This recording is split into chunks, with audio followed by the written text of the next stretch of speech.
Paper leak होने के चलते यूपी टेट की परीक्षा रद्द हो गई है। मथुरा गाजियाबाद बुलंदशहर में पेपर हुआ था लीक। व्हाट्सएप ग्रुप पर वायरल हुआ पेपर। 1 महीने बाद दोबारा होगी परीक्षा।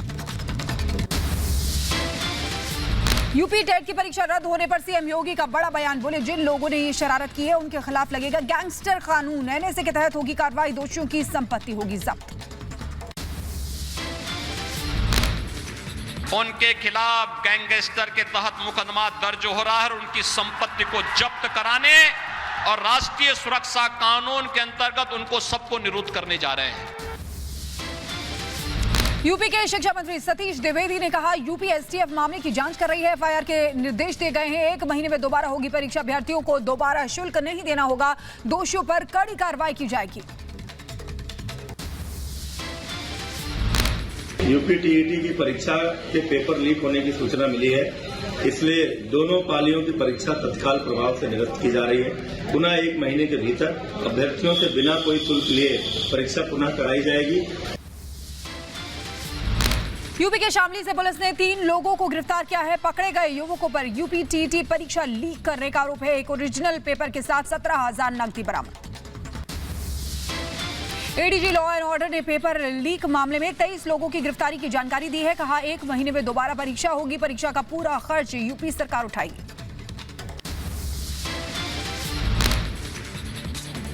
हम लोगों ने कुल अभी तक 23 व्यक्तियों को गिरफ्तार किया है। इनके पास से कुछ फोटोकॉपी पेपर्स के मिले थे।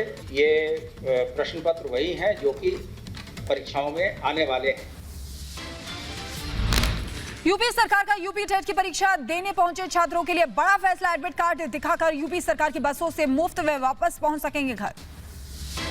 यूपी टेट का पेपर लीक होने को लेकर अखिलेश यादव ने योगी सरकार पर साधा निशाना। कहा, बीजेपी सरकार में पेपर लीक होना, परीक्षा परिणाम रद्द होने आम बात है। यूपी में शैक्षिक भ्रष्टाचार चरम पर है।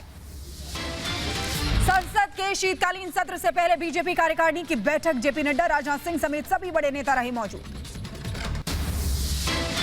संसद के शीतकालीन सत्र का काउंटडाउन। सर्वदलीय बैठक में सरकार और विपक्ष में सीधी बात। बीजेपी संसदीय दल की बैठक में भी रणनीति पर चर्चा।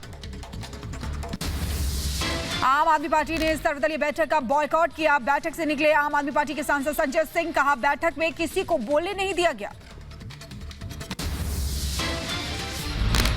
सरकार की सर्वदलीय बैठक पर संसदीय कार्य मंत्री प्रहलाद जोशी ने कहा, ऑल पार्टी मीटिंग में 31 पार्टियों ने शिरकत की। सभी विपक्षी दलों ने सदन में सहयोग का भरोसा दिया। संसद के शीतकालीन सत्र से पहले बीएसपी अध्यक्ष मायावती ने किया ट्वीट। लिखा, जनहित के मुद्दों को सदन में उठाएंगी बीएसपी। किसानों के सभी मुद्दों के प्रति भी सरकार के रुख पर रहेगी नजर। त्रिपुरा निकाय चुनाव में बीजेपी की बम्पर जीत। बीजेपी ने 329 सीटें जीती हैं।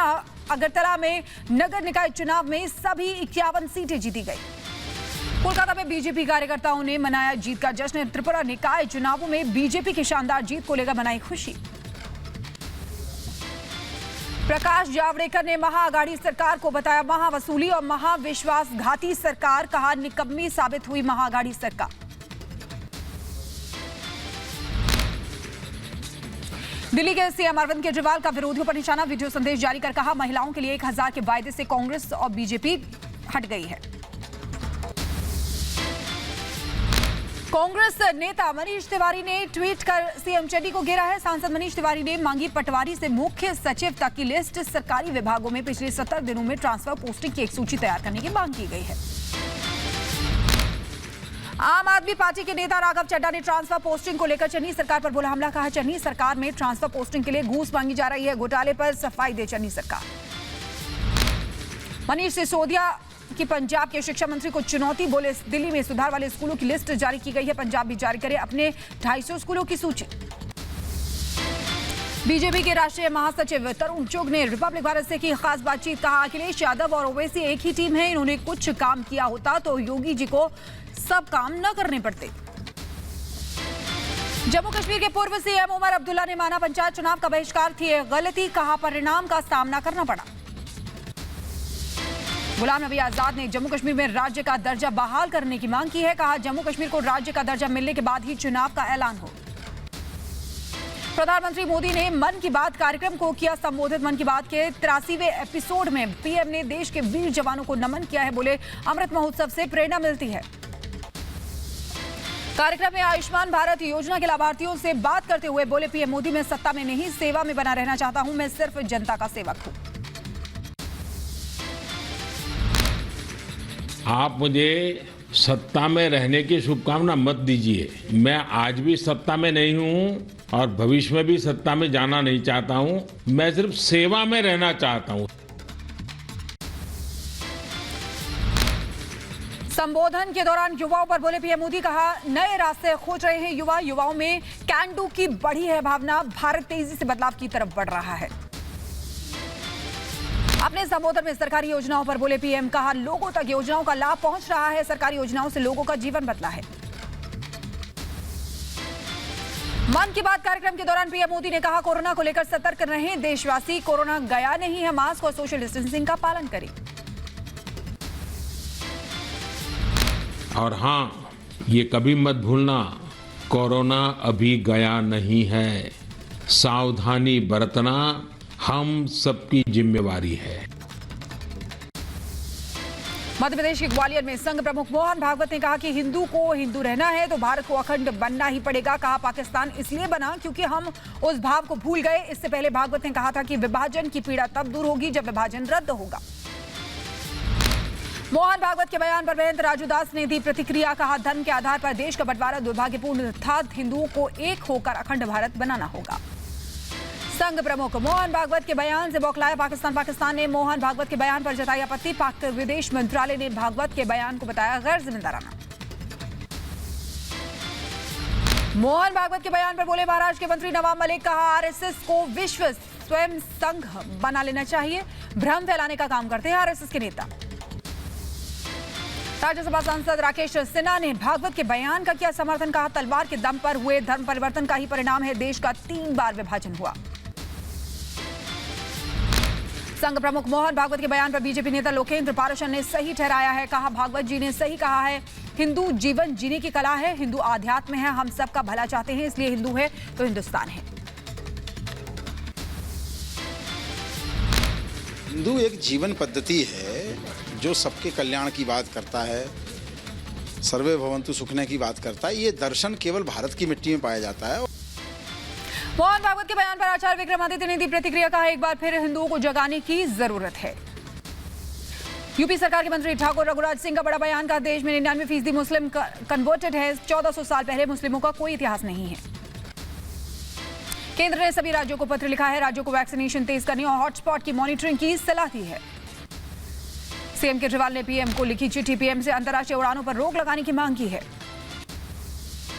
सीएम शिवराज सिंह चौहान ने कोरोना को लेकर समीक्षा बैठक की है। स्कूल 50% तादाद के साथ ही संचालित होंगे।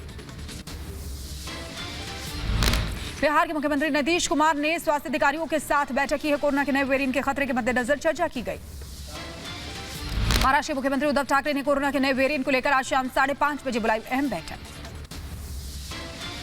कोरोना को लेकर राहत भरी खबर है। 543 दिन में सबसे कम केस दर्ज किए गए हैं।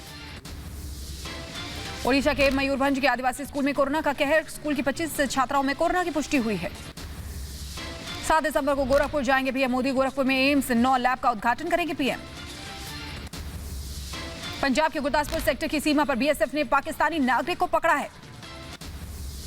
वसूली कांड का आरोपी परमबीर आज नहीं होगा कहीं भी पेश। कल राज्य सीआईडी और चांदीवाल आयोग ने तलब किया है। जासूसी के आरोप में राजस्थान के जैसलमेर में स्टेट इंटेलिजेंस एजेंसी की कार्रवाई। एक और संदिग्ध को डिटेन किया है। और आगे बढ़ते हैं। आपको बता दें, कुर्ली रेप और हत्या मामले में कार्रवाई हुई है। 2 आरोपियों को गिरफ्तार किया गया है। गौतम गंभीर को तीसरी बार ईमेल पर धमकी मिली है। लिखा, पुलिस और आईपीएस श्वेता भी नहीं बचा सकते हैं। मुंबई में किसानों की महापंचायत में बीकेयू के नेता राकेश टिकैत ने सरकार से की मुआवजे की मांग। और आगे बढ़ते हैं। आपको बता दें, उत्तराखंड के हरिद्वार में पतंजलि विश्वविद्यालय के दीक्षांत समारोह का आयोजन हुआ। समारोह में शामिल हुए राष्ट्रपति रामनाथ कोविंद। गृह मंत्री अमित शाह ने मेगा मिल्क पाउडर प्लांट का उद्घाटन किया है। सीएम योगी आदित्यनाथ ने दिवंगत पूर्व विधायक बाबू रघुराज सिंह की प्रतिमा का अनावरण किया। सीएम योगी ने गोरखपुर में एमपी खेल प्रतियोगिता के संपन्न समारोह में शामिल हुए। हरियाणा में मुख्यमंत्री मनोहर लाल खट्टर ने विशेष अभियान लॉन्च किया है। और आगे बढ़ते हैं, आपको बता दें कि भीषण हादसा हुआ है जिसमें इस हादसे में 18 लोगों की मौत हो गई है। कई लोग बुरी तरीके से घायल बताए जा रहे हैं। गृह मंत्री अमित शाह ने ट्वीट कर नदिया में हुए सड़क हादसे पर दुख जताया है। यूपी के मुरादाबाद में रफ्तार का कहर देखने को मिला। डीसीएम ने बाइक को मारी जोरदार टक्कर। मध्य प्रदेश के शाजापुर में खड़ी ट्रक में कार घुस गई। हादसे में कार सवार दूल्हा दुल्हन और ड्राइवर बुरी तरह घायल हो गए। यूपी के बदायूं में भीषण सड़क हादसा हुआ है। रोडवेज की बस ने महिला को रौंद दिया। यूपी के रायबरेली में अज्ञात वाहन ने साइकिल सवार को टक्कर मार दी। दर्दनाक सड़क हादसे में 2 लोगों की मौत। यूपी के बहराइच में तेज रफ्तार कार और बाइक में जोरदार टक्कर हुई, 1 शख्स की मौत। यूपी के बुलंदशहर में मिट्टी में दबने से युवती की मौत। मिट्टी की खुदाई करते वक्त हादसा हो गया। यूपी के अमेठी में कपड़े की दुकान में भीषण आग से हड़कंप मच गया। यूपी के रायबरेली में अस्पताल परिसर में खड़ी डॉक्टर की कार में आग लगी। दमकल कर्मियों ने कड़ी मशक्कत के बाद आग पर काबू पाया। यूपी के लखीमपुर खीरी में बाघ ने युवक को मौत के घाट उतार दिया। लोगों में दहशत का माहौल। यूपी के कानपुर में हॉस्टल में तेंदुआ दिखने से हड़कंप मच गया। सुरक्षा के लिहाज से छात्रों को हॉस्टल खाली करवाया। यूपी के सीतापुर में अधेड़ की गोली मारकर हत्या कर दी गई। पुरानी रंजिश में वारदात को अंजाम दिया गया। हैदराबाद में बेटे की बेरहमी से पिटाई करने वाले आरोपी पिता के खिलाफ पुलिस ने केस दर्ज किया है। यूपी पुलिस को बड़ी सफलता हाथ लगी है। बिजली बिस्त्री हत्याकांड मामले का 24 घंटे में खुलासा हुआ है। यूपी के बदायूं में अवैध तमंचे के साथ 2 आरोपी गिरफ्तार किए गए हैं। यूपी के गोरखपुर में अपराधियों के खौफ से पीड़ित मकान बेचने को मजबूर हुए। अगरतला में 5 लोगों की हत्या मामले में कार्रवाई हुई है। 1 आरोपी को गिरफ्तार किया गया। नोएडा में पुलिस और बदमाशों के बीच मुठभेड़ हुई है। दिल्ली में प्रदूषण के चलते जहरीली हुई हवा। नोएडा में खतरनाक स्तर पर पहुंचा प्रदूषण। 497 पर पहुंचा AQI। तमिलनाडु के रामेश्वरम में पिछले 4 दिनों से लगातार बारिश हो रही है। तमिलनाडु के चेन्नई में बारिश के चलते कई इलाकों में पानी भर गया है। गुजरात में कोरोना के चलते मारे गए लोगों के परिजनों को सरकार की तरफ से आर्थिक मदद दी गई है। दिल्ली के बाजार में टमाटर ने मारा शतक। 100 के पार पहुंची टमाटर की कीमतें।